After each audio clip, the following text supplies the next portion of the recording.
retrouve à Venise et vous êtes rentré de votre visite à Burano chez les Ictariens où vous avez appris donc l'existence du cachalot d'acier.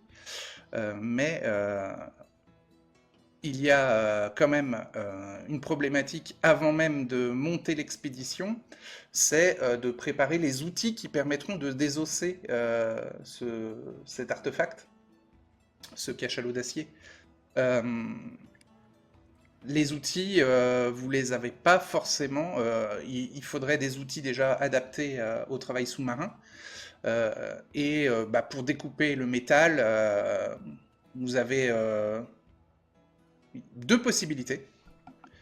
Soit les chalumeaux classiques, qui fonctionnent au gaz et ou en tout cas à l'oxygène, en tout cas avec différents gaz pour avoir une pression de flamme et pouvoir découper le métal, ou alors le chalumeau laser qui va utiliser un système de lumière et de miroir, mais qui va demander énormément plus d'énergie qu'un chalumeau classique. Parce qu'il va falloir pousser la lumière très très très très très fort pour que ça puisse découper le métal.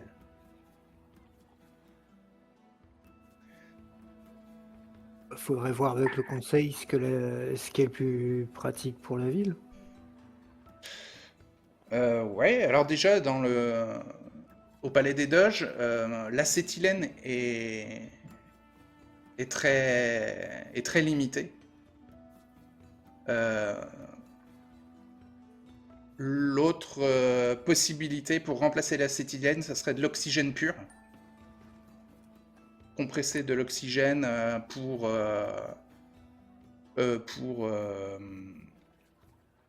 alimenter une flamme qui permettrait de découper le métal, le faire fondre.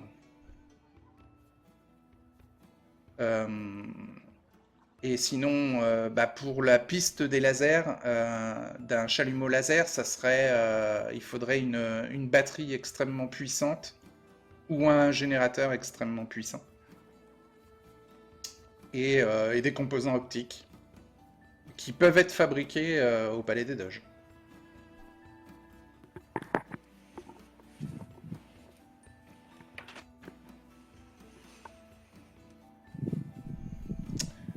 Donc,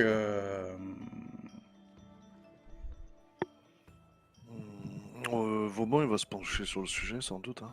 Le générateur, on l'a. il faudrait un générateur portatif, parce que Bah, justement, on l'a. vous avez quoi comme générateur portatif? C'est Vauban qui l'a, mais on a la batterie. Ah oui, la batterie à fusion. Oui.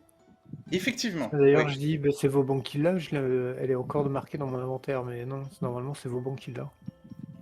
Ouais, parce qu'à un moment, il voulait l'utiliser pour une de ses inventions. Ouais. Mais enfin, bon, le groupe là, en fait. Et effectivement, la batterie à microfusion euh, peut, peut servir de générateur pour un chalumeau laser. Ouais, mais la micro-batterie à fusion, Kyle, il acceptera bien de la recharger, de nous laisser la recharger. En fait, la micro-batterie à fusion, elle se recharge elle-même. En fait, il y a une réaction nucléaire de fusion dans la batterie, en fait. En fait, ça s'appelle une micro-batterie, mais en fait, c'est plus un micro-générateur, en fait. Ouais, il suffit de générer la fusion pour qu'elle soit efficiente. Quand tu l'allumes, en fait, elle va produire de l'énergie de très haute intensité pendant très longtemps. Oui, faut juste qu'on arrive à trouver des verriers qui soient capables de faire un... Alors, chez les artisans de Venise, il y a des verriers qui pourraient vous faire des miroirs de précision. Et vu que c'est pour l'espèce de... Vu que c'est... si on va avoir si on fait en sorte que ce soit le responsable qui missionne tout ça, normalement, pour le schéma, il ne devrait pas y avoir de problème. Ça va être carrément une bonne partie du palais des doges qui risque de se retrouver missionné là-dessus. Oui. Bah, ça va être compris dans le projet Cérébro, et c'est vrai que tout le Palais des Doges est pour l'instant, euh, il est demandé à se concentrer sur l'avancement du projet Cérébro. Ouais. D'ailleurs, c'est les deux délégués des sciences qui ont inventé le schéma du Cérébro, donc naturellement, toute la communauté scientifique de Venise va aller dans leur sens. Ils vont demander l'aide de toute la communauté pour concrétiser le projet. Donc si vous donnez la microbatterie à fusion, elle est transformée en chalumeau laser au bout d'une semaine.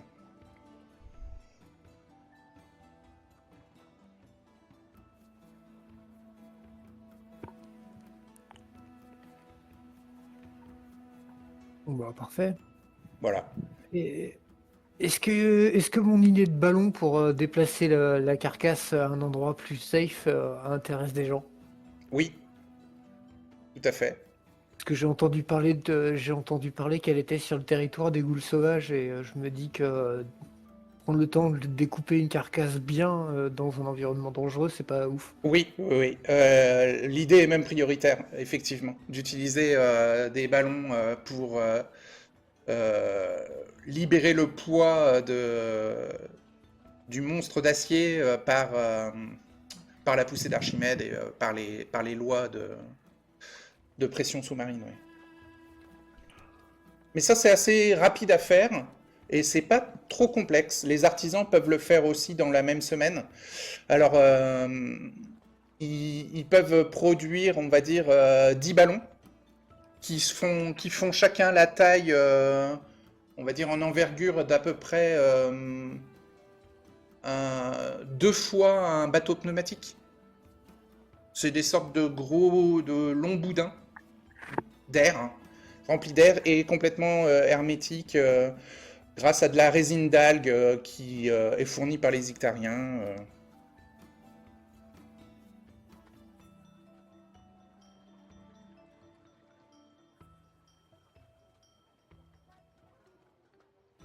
Donc il y a des lentilles d'anciens instruments optiques vénitiens comme des lunettes astronomiques ou des microscopes qui peuvent être utilisés pour le chalumeau laser. Euh, et, euh, et des miroirs qui ont été polis et qui ont été minutieusement fabriqués de manière miniature pour que ça tienne dans, dans le prototype du canon, quoi, du chalumeau.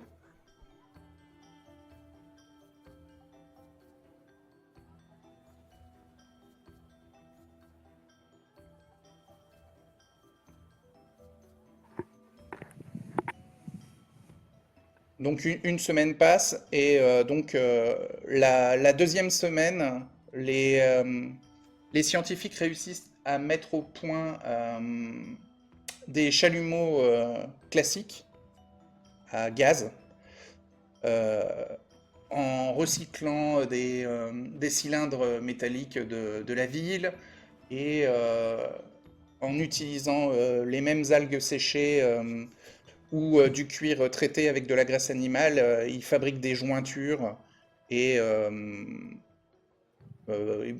bricoler des valves peut être fait avec des robinets de plomberie récupérés dans Venise. Et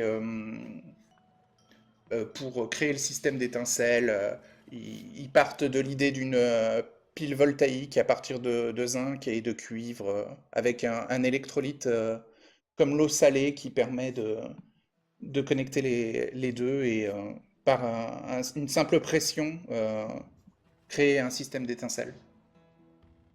Ensuite, il faut compresser de l'oxygène. Donc pour ça, ils utilisent le système des combinaisons de plongée. Et ils remplacent en fait les réservoirs du mélange oxygène-hydrogène par les cylindres vides et par des réglages arrivent en fait à absorber, à aspirer l'air à l'intérieur du dôme et à le compresser dans les cylindres en demandant qu'il n'y ait que l'oxygène qui soit comprimé et que les autres gaz ne soient pas, compressés. Vauban va signifier quand même que pour ce qui est de la batterie à fusion, il aimerait la récupérer ensuite. Puisque c'est un Ah, trésor qu'ils ont ramené de leur dur. alors elle est complètement greffée Hérite. à un canon et elle est pas, enfin ils ont pas fabriqué ça pour que ce soit modulable quoi, vu qu'il n'y a pas besoin Ouais, de la décrocher quoi. je m'en doutais. Après il y en a qu'une donc. Alors par contre, à partir de la microbatterie à fusion, il y a certains scientifiques qui se disent capables d'essayer de reproduire la technologie. Ce qui est plutôt surprenant puisque c'est une technologie de l'âge d'or hein, et que normalement c'est impossible à reproduire, mais il y a certains scientifiques qui se sentent capables de le tenter, de créer Ce serait bien. un autre générateur à fusion, quoi. Je vais les aider, moi, je pense. Si je peux me rendre utile à quelque chose. Ou si je suis pas déjà pris ailleurs avec mon personnage, je vais essayer de participer à ça. Alors, normalement, c'est impossible parce que ça demande un secret technologique qui provient du monde d'avant. Euh, c'est le secret technologique générateur à fusion, ça s'appelle. Hmm. Euh, donc, pour le fabriquer, il faut mettre 2 isotopes en contact sous atmosphère pressurisée pour provoquer une fusion de noyaux moléculaires dégageant d'énormes quantités d'énergie. Un isotope d'hydrogène est nécessaire au phénomène de fusion, ainsi que l'alimentation continue en eau du générateur à fusion. Celui-ci ne produira pas de déchets toxiques à moins que l'enceinte de fusion ne soit ouverte ou détériorée. Donc c'est extrêmement dangereux quand même à fabriquer. Et ça demande, pour contrôler l'énergie, un apport d'eau constant, à la différence de la microbatterie que vous aviez. Parce que dans la Ouais, microbatterie que vous aviez, il doit y avoir un système de refroidissement intégré qui c'est utilise un produit euh, qui n'est pas de l'eau, mais qui aura en tout cas les effets de refroidissement nécessaires. donc c'est totalement inaccessible pour moi de percer ce secret-là avec les scientifiques qui s'y connaissent. Alors, en fait, les seuls scientifiques qui s'y connaissent, ils sont une poignée hein, dans le groupe, et c'est ceux qui ont le passif science étrange, donc toi, ton personnage, peut comprendre en fait la logique de la technologie. Mais il y aura des limitations que n'a pas la microbatterie à fusion que vous aviez trouvée, et qui normalement servait pour Aqualux, l'automate. Ouais, je me rappelle. Donc il y a possibilité de fabriquer un générateur à fusion, mais il va devoir être alimenté constamment par de l'eau. Et chaque fabrication d'un générateur peut faire exploser la ville, quoi.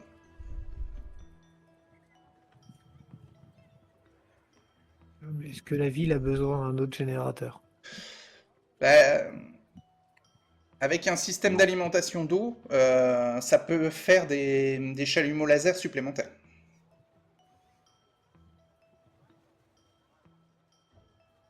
On va considérer qu'il y a, pour les chalumeaux à gaz, au bout d'un mois, il y en a une dizaine qui ont été fabriqués. Mais pour le chalumeau laser, il n'y en a qu'un, grâce à la microbatterie à fusion que vous aviez.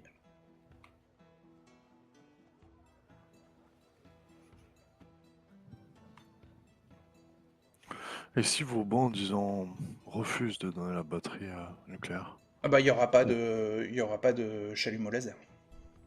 eh ben, il va la conserver dans son inventaire sans en parler en personne. Ah bah, Il va, ça a été déjà fait, vous en avez parlé. bah ouais, mais il va dire non, c'est un trésor qu'on a difficilement réussi à obtenir. Je veux bien participer avec tous mes efforts, mais pas avec mes possessions. Ok. Bah, tu peux garder la micro-batterie à fusion. Bah, les scientifiques sont déçus, mais ne demandent pas aux artisans verriers de fabriquer les composants nécessaires pour un chalumeau laser. Et une pince hydraulique, ce serait pas mal, non? Il faut beaucoup de minerais, quoi. Ouais, c'est vrai qu'il faudrait un métal au moins aussi résistant que celui qu'on va aller chercher. Et du coup, je me demandais si dans la cité, il y avait du titane accessible, par exemple, pour faire juste 2 têtes de pince. Non, il y a du fer, de l'acier, du cuivre, du zinc. Il y a des métaux classiques, mais il n'y a pas de titane. Il y a les métaux que tu trouves Dommage. dans une ville, en fait. Des aciers très renforcés, ça doit se trouver. Dans la ville, bah, Je sais pas, en fait, disons que je vais peut-être en parler, proposer cette idée-là aux scientifiques et pas me contenter de réfléchir seul sur le problème. euh, pour des aciers renforcés,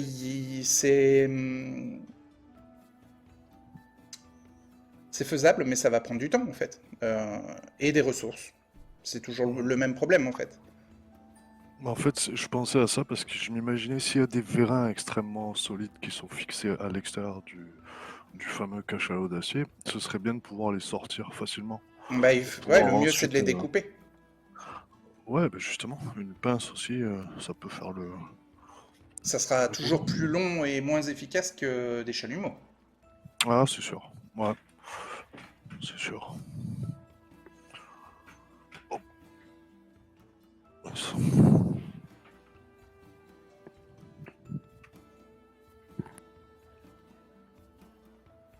Alors, vous avez une dizaine de chalumeaux à gaz. Il vous en faut plus? Combien vous imaginez qu'il faudrait hmm, de scientifiques pour découper l'artefact? Peut-être que le mieux, ça serait d'aller voir dans un premier temps l'artefact et voire même essayer de le déplacer. La ville est prête à mettre pour cette mission-là les 3 sphériades au service de l'expédition qui doit aller repérer le cachalot d'acier et peut-être tenter de le déplacer.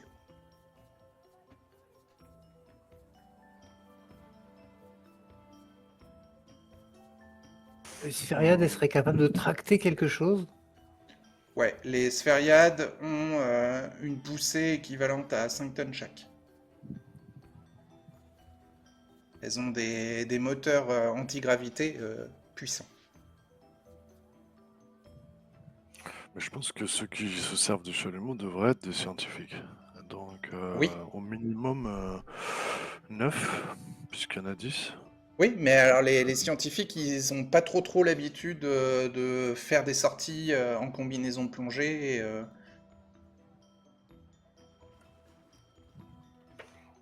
Enfin, ils seront plus rassurés si ils doivent sortir près du dôme plutôt que d'aller sur le territoire des Goules des Mers pour commencer à découper là-bas, quoi.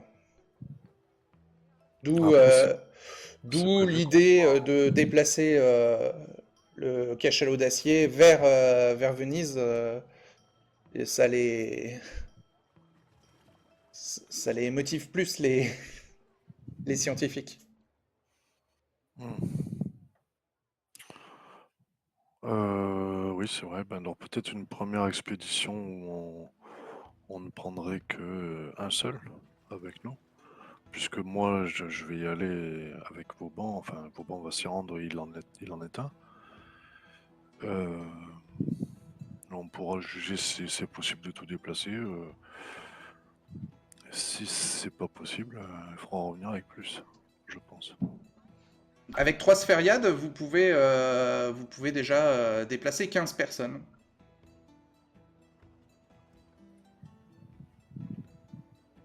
Donc le conseil délibère et conseille et décide que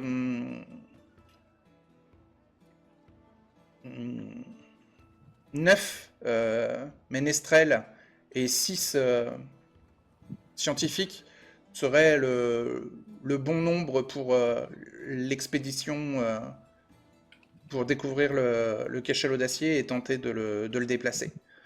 À ce moment-là, seraient chargés donc les bidons, enfin les sacs d'air vides dans les sphériades et seraient remplis sur place pour pouvoir les installer sur les parois. Si le groupe contenait 2 ou 3 Ictariens, ce serait bien. Ils connaissent l'endroit, ils pourraient nous guider et au Tout à milieu fait. d'océan, on peut se retrouver en face de situations inconnues auxquelles ils seraient à gérer. Ouais, là, le Conseil de Venise, par contre, n'a pas d'autorité sur le nombre d'Ictariens qui vous accompagneront, mais c'est sûr qu'ils vont devoir vous accompagner puisque ils vont vous guider. C'est eux qui savent l'emplacement du cachalot d'acier, donc il va falloir voir avec la tribu de Burano pour voir combien vont venir avec vous. Dans ce cas-là, il faudra peut-être les compter dans le nombre de places dans les sphériades. Ah, ils peuvent s'accrocher à l'extérieur et être tractés par les sphériades. En fait, sur les bords des plateformes des sphériades, il y a des cordes, il y a des petites bouts en fait qui flottent dans l'eau. Et si tu les saisis, bah, t'es tracté par la sphériade à l'extérieur du champ de force. Et pour les Ictariens, il n'y a aucun problème à faire ça. Et ils l'ont déjà fait avec les sphériades. Ça va un peu plus vite qu'un dauphin. Il y a à peu près 5 bouts de chaque côté de chaque sphériade. Donc il y a théoriquement jusqu'à 10 Ictariens qui peuvent être tractés par sphériade.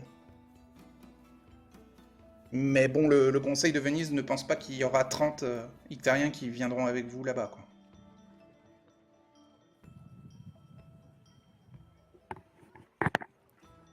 Mais c'est prévu quand même qu'ils assurent un petit peu.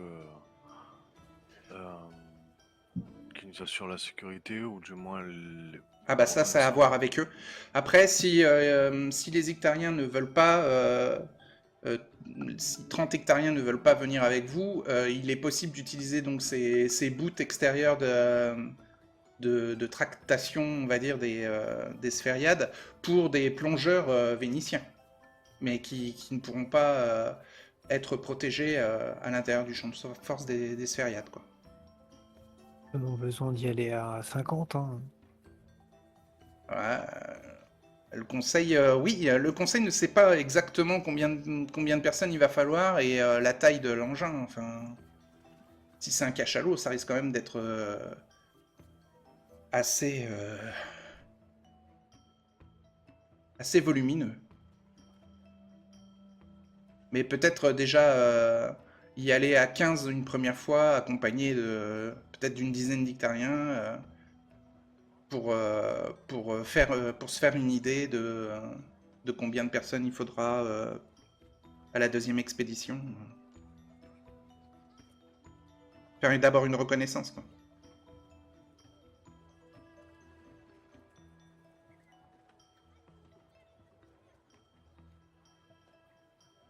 Ne serait-ce que sur la quantité de ballons, la quantité de ce qu'il va falloir pour le soulever. Machin.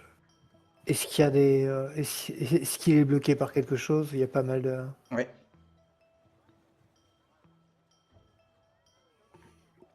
Est-ce que l'un de vous veut prendre un peu la direction de l'expédition? Enfin, en tout cas pour la préparation. Bah, je pense que Kleindorf et moi, ouais, on va s'en charger. Ouais, On est sur le coup, ouais. ok.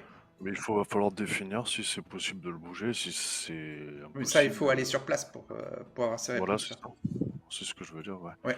Et si c'est possible, ben on le fait tout de suite, on rapproche tout ça. Soit on peut pas, on trouve un moyen d'y arriver. Ou si c'est carrément totalement impossible, il va falloir faire une autre expédition un petit peu plus poussée. Ouais.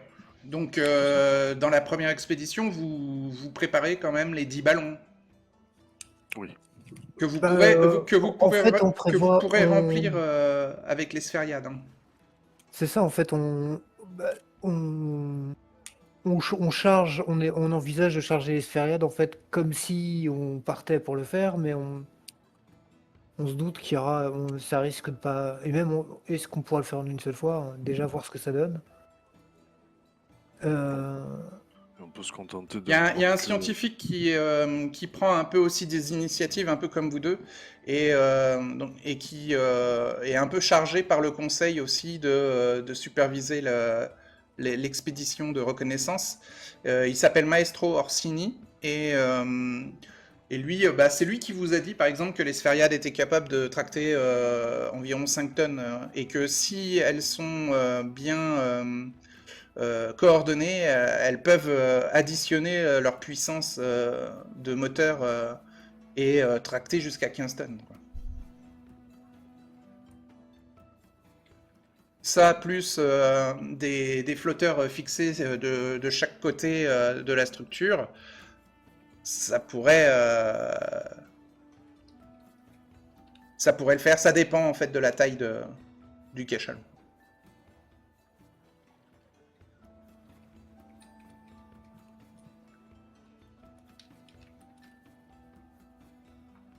Voilà, le scientifique discute un peu avec vous, hein, Maestro Orsini. Il vous dit que lui, il est prêt à s'équiper d'une combinaison de plongée et d'aller faire la reconnaissance avec vous. Enfin, c'est pas un scientifique, c'est pas un rat de laboratoire, c'est un scientifique de terrain, quoi.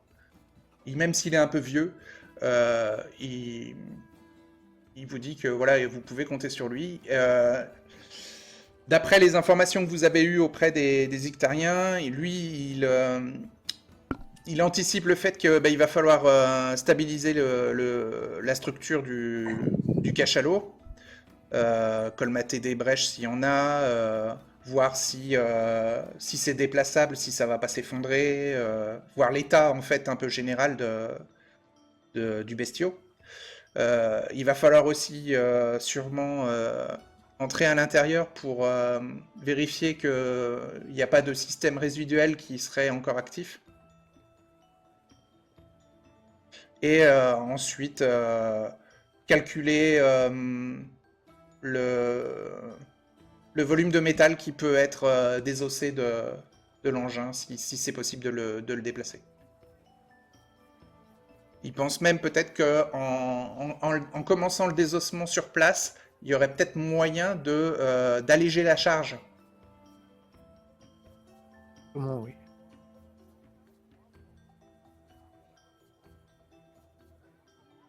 Par contre, chercher à le vider à tout prix de tout ce qu'il y a à l'intérieur serait une solution qui pourrait paraître de facilité, Ouais. mais ça reste un vestige de l'ancien monde. Donc faire très attention à ce qu'on jette et éviter de ne rien jeter ou perdre de ce qui est dedans, tout pourrait avoir une valeur extraordinaire. Ouais. Et en plus, si on laisse des choses, si on allège la charge et qu'on laisse beaucoup de choses derrière, ça serait embêtant que des goules des mers les récupèrent. Oui. Donc il y a ça aussi, ouais, à anticiper, quoi. Donc ouais, à voir comment ça se passe. Si on peut par exemple pas le déplacer, envisager de l'alléger, faire un jeu, envisager des trajets pour l'alléger autant que possible où il y aurait, peu importe les situations, enfin forcément. Oui, dans tous les cas, faut qu'on voit ce que c'est. En tout Et cas, vraiment, Maestro Orsini vous dit que il y a 10 chalumeaux sous-marins qui peuvent être fonctionnels. Et il a demandé aussi de récupérer les scies en métal des forgerons artisan du quartier de la Giucheda. Non, la Giudecca. La Giudecca. Enfin, l'île, quoi. L'île des artisans. L'exosquelette, il serait vachement utile. Ah, l'armure corail, ouais. Ouais, ouais. Mais elle peut pas rentrer dans la sphériade. Il faudrait qu'il s'accroche à un des bouts et qu'il soit tracté à l'extérieur par la sphériade. Ah, la sphériade, elle permet de respirer sous l'eau.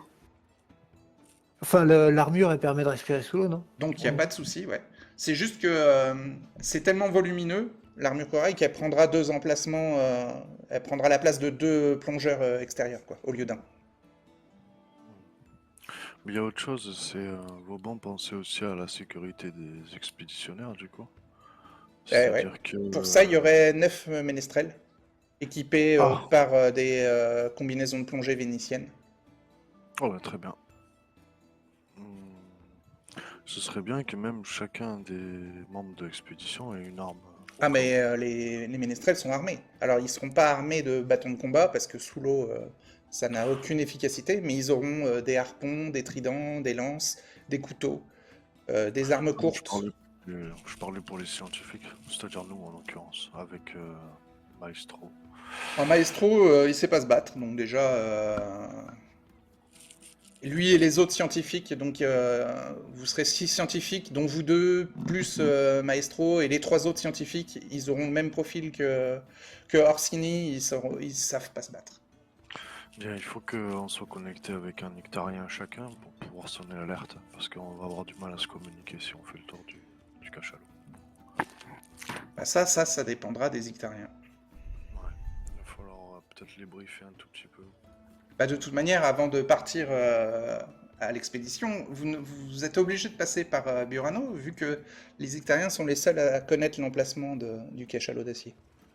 Oui, c'est pour ça. C'était juste un rappel, j'aurais dû me taire. Non, non, mais c'est c'est dans le plan, quoi. C'est prévu. Non, mais ce qui me fait craindre, c'est qu'on puisse pas se signaler le danger. Vu qu'on est sous l'eau et qu'on est enfermé dans des scaphandres, on pourra Oh pas... là là, tu parles dans ta barbe, là. Hein.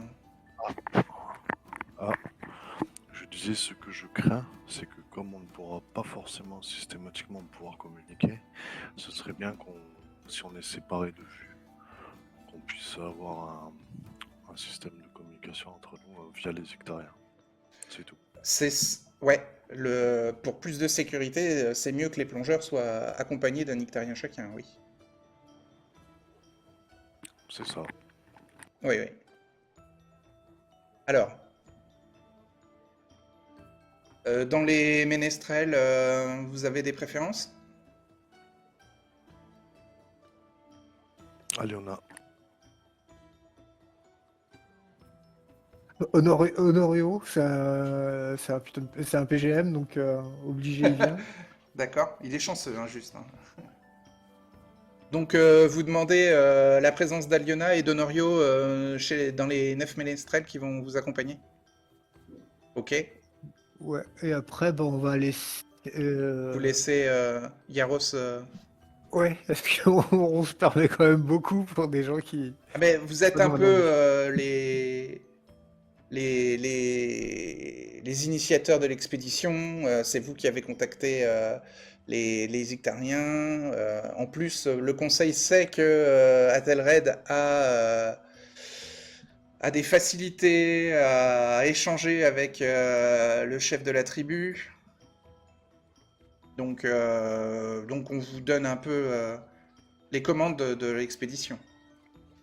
Et vous êtes des Après, oui, citoyens. Aliona ou Honorio, ils ont peut-être des gens avec qui ils sont plus habitués à travailler que d'autres.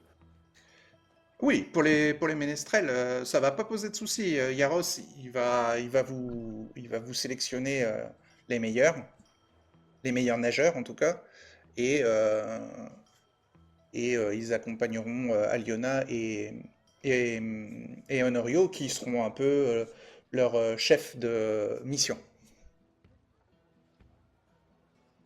Chez les scientifiques, on essaye de privilégier les bons nageurs. une qualité qui veut servir sur cette expédition. Donc,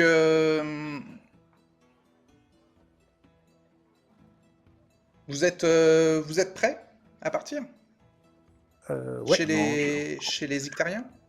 j'ai encore une petite question. Moi, c'est par rapport au pilotage de l'armure. Il me semble que c'était Intel, hein, c'est ça? Non, Basé sur pilotage. Intel? Alors, non, l'intel, c'est pour la vitesse de réaction. Ah oui, c'est vrai. Donc, rien à Je voir vois. avec le pilotage. Le pilotage, ça va être en fonction de ton bonus de manipulation. Ah oui, voilà. Ok. T'as combien en bonus de manipulation? 13. Donc, avec les 5% de base, tu auras 18% de pilotage armure corail. Ok. Je vais noter ça. Ouais, c'est une compétence qui va te servir, donc vaut mieux que tu la notes. Je vais aussi te la noter dans tes capacités. Donc, tu l'appelles pilotage, entre parenthèses, armure corail. Ouais, ouais. Hop. Et 18. Et 18%. Ok.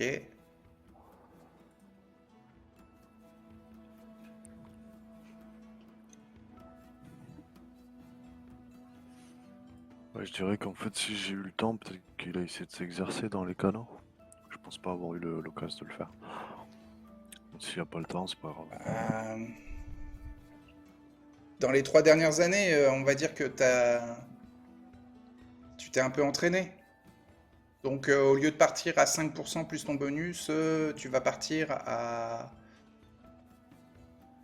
20% plus ton bonus. Donc, au lieu d'être à 18, tu seras à 33.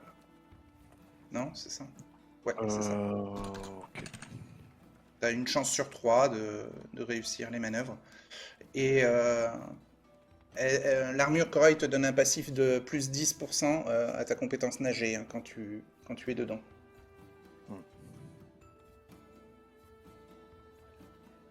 Donc quand tu rentres dans ton armure, tu as 18 en force et 18 en taille, ce qui te donne un bonus de plus de D6 à tes dégâts, que ce soit en bagarre ou avec une lame courte, parce que tu as, un couteau rétractable dans ton avant-bras droit. Ouais.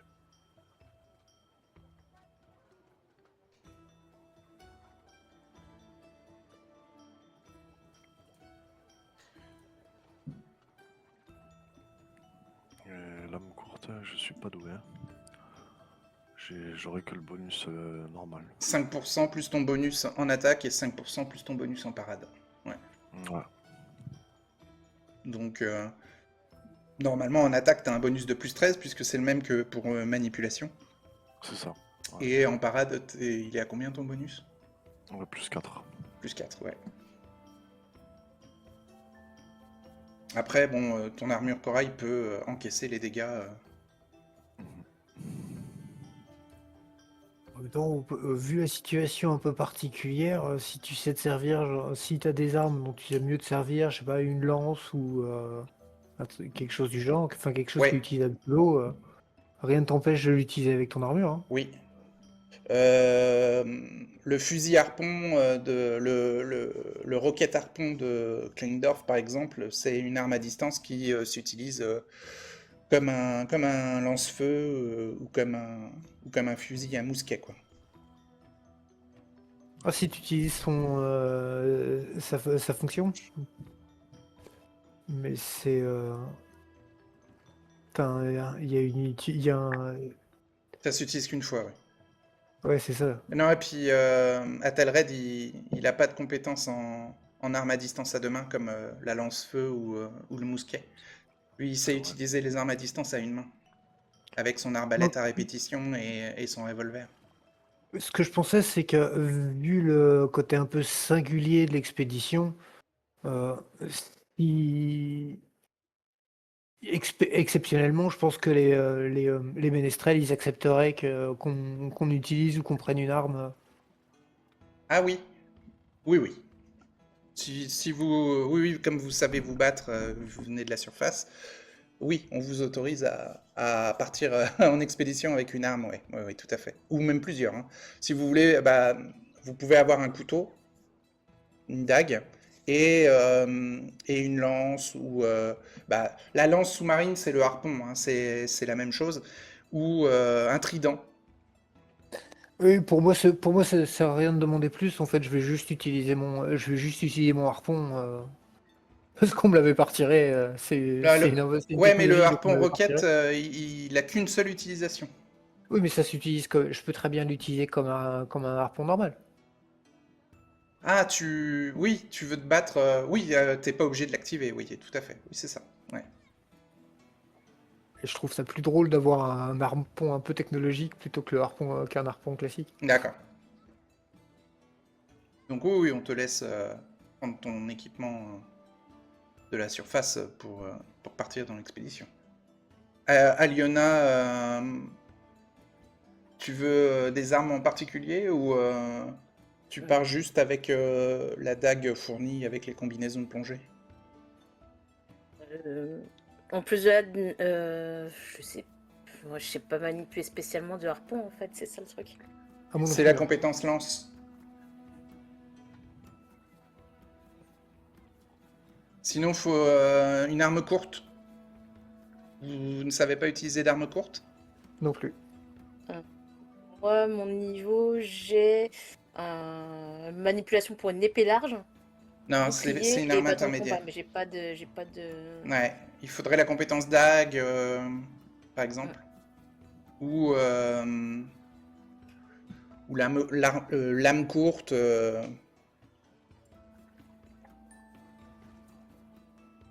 Couteau, dague, tout ce qui est. Bah, tout ce qui n'est pas plus grand que l'avant-bras, quoi. Elle pourrait utiliser le bâton, peut-être.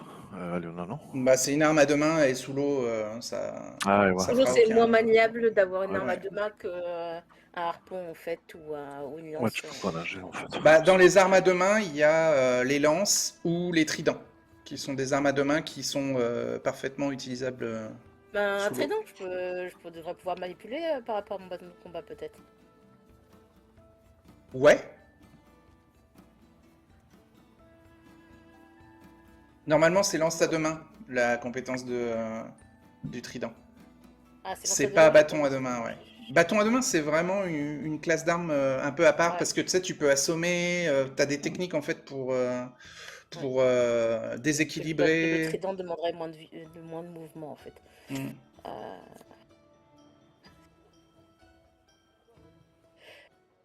Si je pars avec une arme que je sais pas manipuler, qu'est-ce qui se passe? C'est 5% plus ton bonus d'attaque et 5% plus ton bonus de parade pour n'importe quelle catégorie d'armes que tu sais pas manipuler.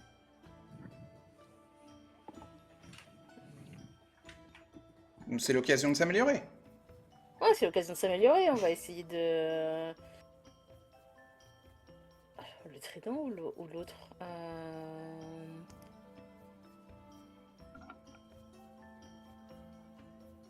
Si je demande son avis à Yaros, ça sera plus un trident ou Alors le trident Une lame c'est à deux courte. mains, donc ça fera plus de dégâts, et le harpon c'est à une main, c'est plus maniable, c'est moins encombrant. Allez, on va se lancer sur le harpon. On va D'accord. partir avec un harpon. Donc c'est l'équivalent d'une lance à une main, et aussi Yaros te conseille de prendre une dague aussi en arme secondaire, euh, en arme de secours, quoi. Et de ne pas oublier que tu sais quand même te battre à main nue, et que même sous l'eau, ça fonctionnera. Oui. Donc elle prendra le harpon et une dague. D'accord. Et au pire, elle ira à main nue si ça passe pas. Et si, voilà, et si on t'attaque avec une arme courte, comme un couteau ou une dague, avec éducation martiale, tu peux parer avec bagarre des attaques d'armes courtes. D'accord. Donc vous partez à Burano avec les 3 sphériades chargées d'équipement. Vous vous retrouvez à Ouais. nouveau à Burano. Oui. Est-ce qu'il faut pour le cachalot? Bah, déjà pour qu'ils vous disent où il est. Ils vous Oui. ont dit qu'il existait, mais... Bah, en fait, c'est pas ce qu'on va faire. En fait, on s'arrête à Burano avec les Sphériades à proximité, puis on les suit. C'est comme ça. Ouais, bah, d'abord vous rentrez dans Burano, vous laissez les Sphériades et effectivement vous allez les voir en combinaison de plongée. Et donc vous devez parlementer quand même avec, avec les Ictariens pour savoir combien veulent vous accompagner.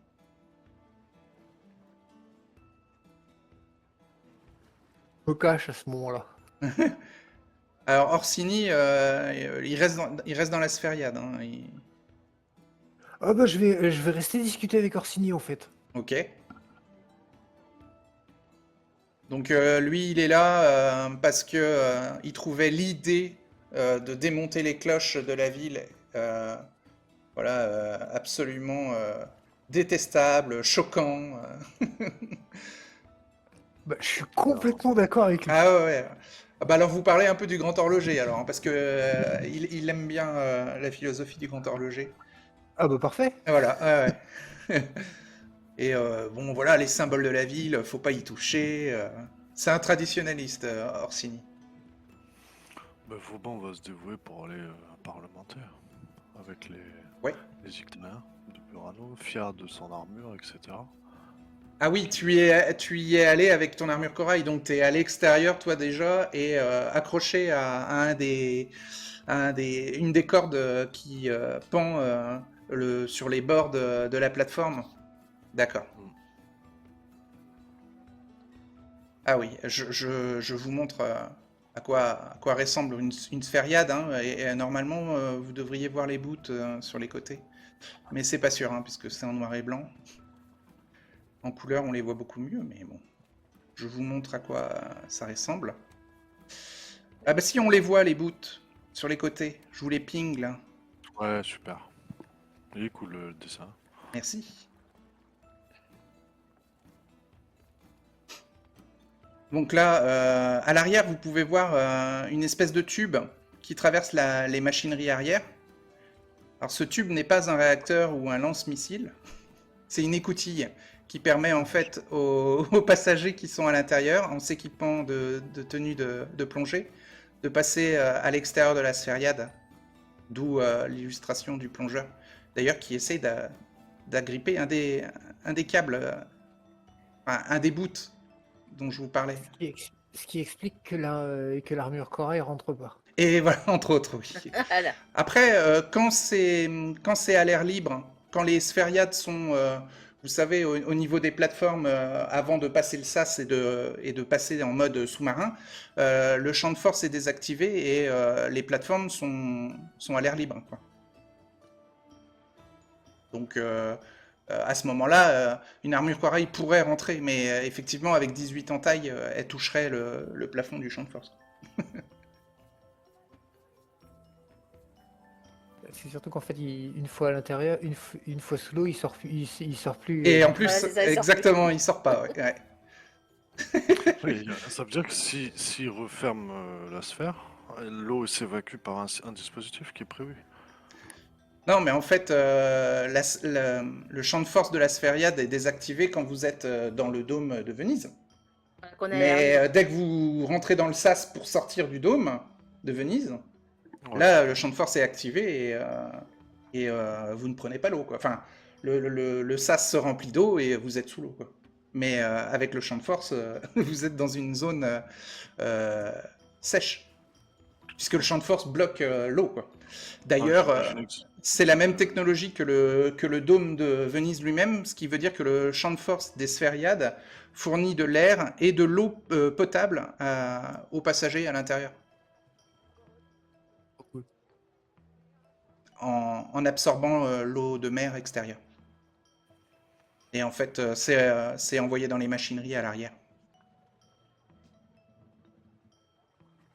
On pourrait croire que c'est des bouteilles d'oxygène, là, mais en fait, c'est des bouteilles d'eau.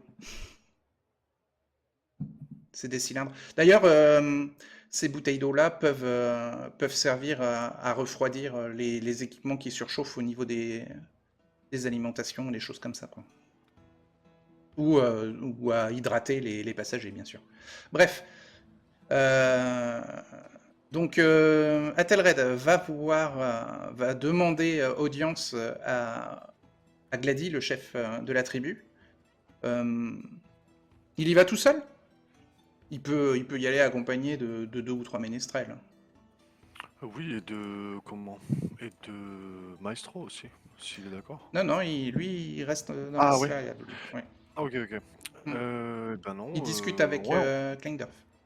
Ok, ok. Je croyais que c'était quelqu'un d'autre.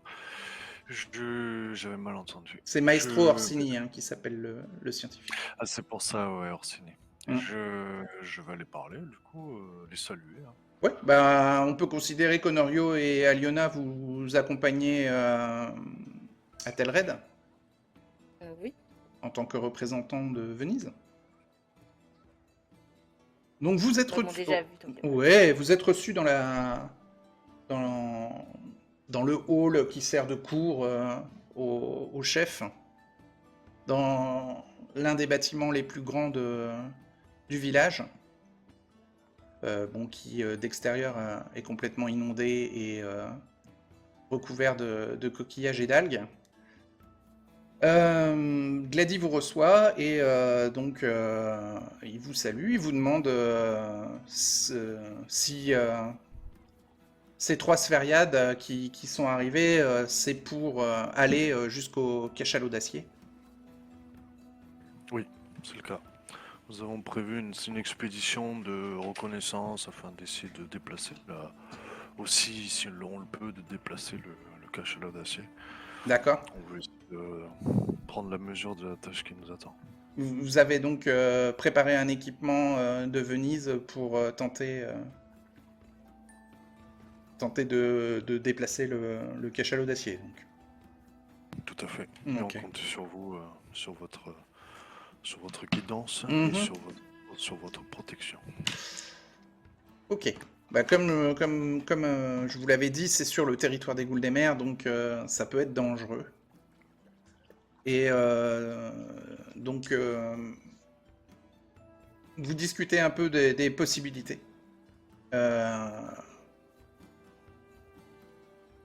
Donc, théoriquement, il peut y avoir... il y a 5 armures corail fonctionnelles dans le village de Burano. Il y a à peu près 300 hectariens.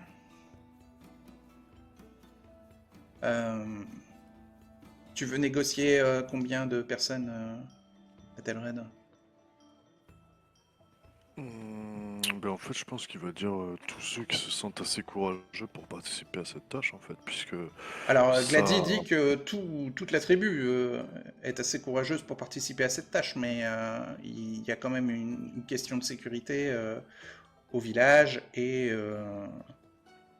le fait que les Goules des Mers savent où se trouve le village de Burano peut mettre en danger la tribu à n'importe quel moment.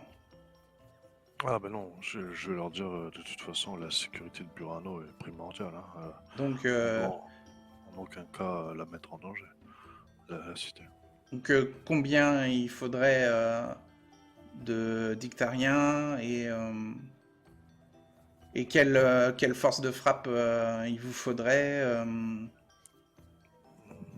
parce que dans la tribu, il y a des chasseurs, il y a aussi des combattants, des guerriers et les chasseurs sont les guerriers en gros. Parce que le village est plutôt pacifiste, donc il n'y a pas une caste guerrière à proprement parler. C'est plutôt les chasseurs qui vont faire office de combattants. Et il y a 5 pilotes, dont Glady. Hein.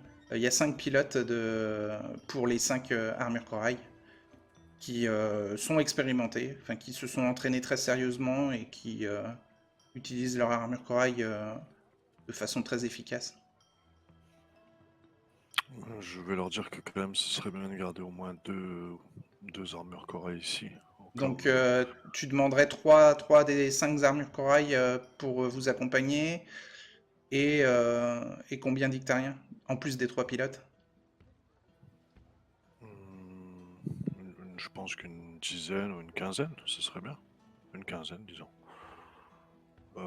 Parmi eux, j'imagine qu'il y aura les guides, quelques-uns qui sont équipés de cap-pieuvres pour pouvoir éventuellement surveiller les alentours. Ouais. Euh, Et comme on en avait parlé avant de venir ici, on aimerait qu'il y en ait au moins suffisamment pour pouvoir communiquer entre eux télépathiquement, pour nous assurer à nous une sécurité. Alors, 3 armures corail, ça prend déjà 6 emplacements sur les 15 possibles aux extérieurs des sphériades. Hein. Parce qu'une armure corail prend 2 emplacements de plongeurs. Hein.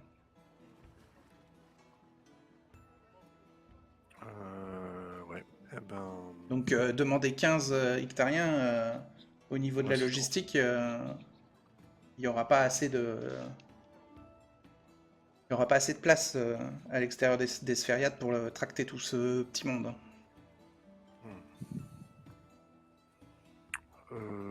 ben dans ce cas, oui, le plus qu'on puisse, enfin, on va utiliser tous les bouts. Donc 9. Ouais, Ça tombe et bien, vous avez 9 ménestrels. Ah ben parfait, voilà. Alors tu vas faire un jet en persuadé quand même pour convaincre Glady. Ok, j'ai 45 en persuadé. Ok. Avec la présence d'Honorio et d'Aliona qui peuvent t'aider, t'appuyer dans la demande. Faites appui. Voilà, avec votre connaissance de la psychologie, vous pouvez lui apporter chacun un bonus de plus 5, ce qui fait que tu as plus 10 à ton test de persuader. Ok, 55. Donc. 55. Tu fais Ça va. 64. Alors, il te dit que pour 3 armures, c'est peut-être trop.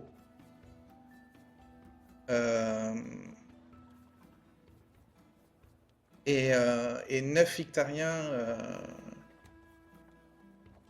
c'est peut-être trop aussi. Alors, il te propose d'être accompagné par 2 armures corail et leurs pilotes et 7 hectariens. Je vais lui dire c'est suffisant. Merci beaucoup. Au moins pour la reconnaissance. Et ensuite, s'il y a d'autres expéditions qui sont faites suite à la première là, que vous êtes en train de faire, peut-être qu'il y en aura plus, mais il ne veut pas envoyer tout le monde au massacre. C'est compréhensible. C'est déjà beaucoup de votre part, merci. Bon, alors il te présente les 7 hectariens qui vont venir avec vous, qui seront armés de harpons, de coutelas et de gants à griffes. Des équipements plus ou moins primitifs, mais qui vont bien fonctionner sous l'eau. Et les 2 pilotes, un homme et une femme. Donc il y aura Tina, ça sera une des 2 pilotes, et Sari sera l'autre pilote des 2 armures corail. Ok. Ce sera Tina et Sari, voilà.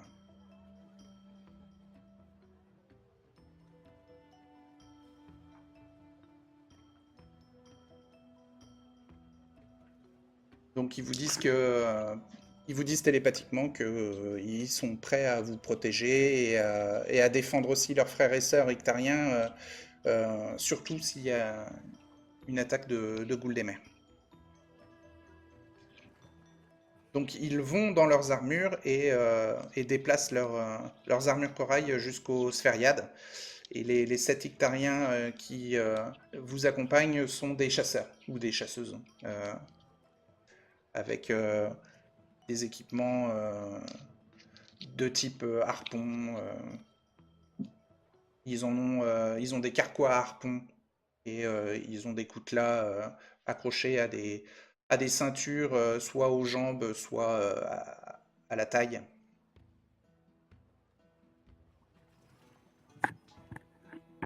Vauban a l'air très sérieux, mais certains petits rictus trahissent son nervosité, son excitation, son goût de l'inconnu, et on va dire rassasié, quoi, ou va l'être. Ouais, quand t'es dans l'armure corail, t'es obligé d'être euh, en slip. Il faut qu'un maximum de ton corps soit en contact avec les algues mutantes, enfin les espèces d'anémones mutantes à l'intérieur du cockpit. Ce qui fait que quand tu sors de ton armure corail pour discuter avec Glady, t'as juste ton respirateur amovible. Ok. Et t'étais en caleçon, quoi. Enfin, en maillot de bain, on va dire. Et Bermuda vénitien. Mais Regardez t'as pas d'armure, hein. Si t'es en dehors de Ah, ton armure, t'as aucune protection, hein. Ça doit pas les déranger plus que ça, même ils sont pas très vêtus. Oui, oui, c'est juste que j'indiquais que il était vulnérable dès qu'il sortait de son armure corail. Oh, ouais, ouais. Ah, la Et, liquidation, on en a. et pour entrer dans dans la cour de Glady, il fallait que tu sortes de ton armure, quoi. T'es pas en tenue de plongée, quoi. Donc il fait très froid et c'est très désagréable d'être à l'extérieur de ton armure corail, hein. L'eau est à température glaciale, hein, même dans Burano. Ce qui n'est pas un problème pour les Ictariens. Et donc, l'un des chasseurs va vous guider. Et donc, vous partez vers le site du cachalot d'acier.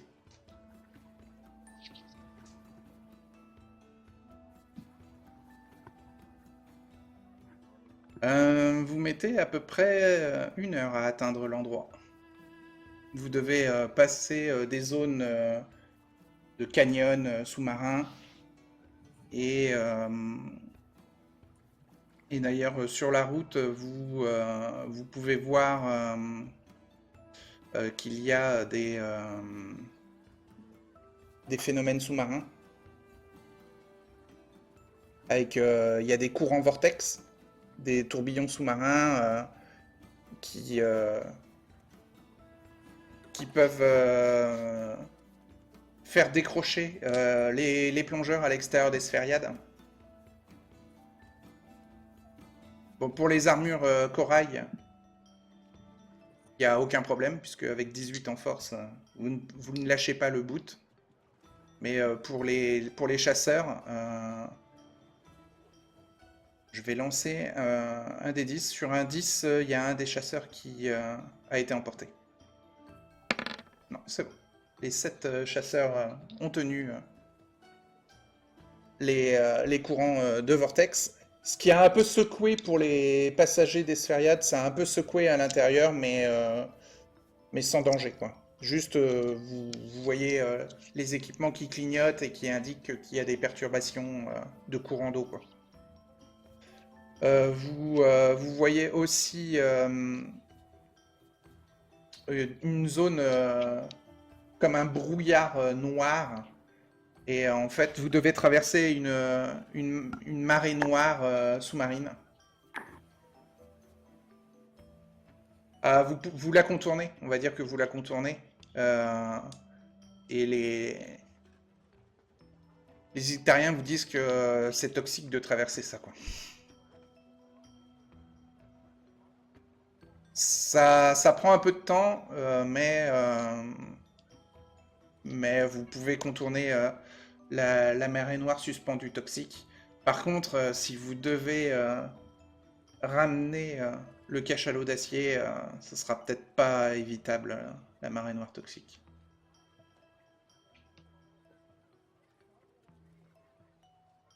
Ça s'organise, faut juste qu'il n'y ait pas des gens à l'extérieur. Oui. Mais les Ictariens aussi, c'est toxique pour eux, non? Ah oui, oui, oui. Ça sera toxique aussi pour eux. Ouais, on va trouver un moyen de la contourner, comment on va le faire alors? Bah ouais, mais si vous je devez disais, ce sera tracter peut-être. un cachalot d'acier, ça sera compliqué à contourner. Il suffit que les récifs soient placés d'une manière gênante ou X ou Y. Après, les sphériades et le cachalot d'acier pourront traverser la marée toxique, en espérant que ça ne détériore pas les véhicules et l'artefact. Mais les plongeurs qui sont à l'extérieur et même les armures corail devront euh, prendre un contourner quoi, prendre un autre chemin et se séparer des sphériades au moins temporairement. Peut-être pas les armures corail, mais au moins les chasseurs ictariens devront Bah, de toute ne façon, pourront pas traverser. la sécurité est primordiale. On peut pas se permettre de perdre qui que ce soit ici. Même un Ixarien ou un scientifique, c'est hors de question. Ouais, ça s'organise. Là, déjà, on va voir suivant le trajet, on pourrait à peu près estimer le. Normalement, la distance était à 1 heure, mais en vous écartant de la marée toxique, vous rajoutez 1 heure de plus. Et à la nage, on peut estimer à peu près combien de temps le groupe dictarien mettrait à faire ce trajet-là. On pourrait 6 heures. envisager. Ah oui, ah oui, quand même, 6 heures de. C'est pas rien. Mm.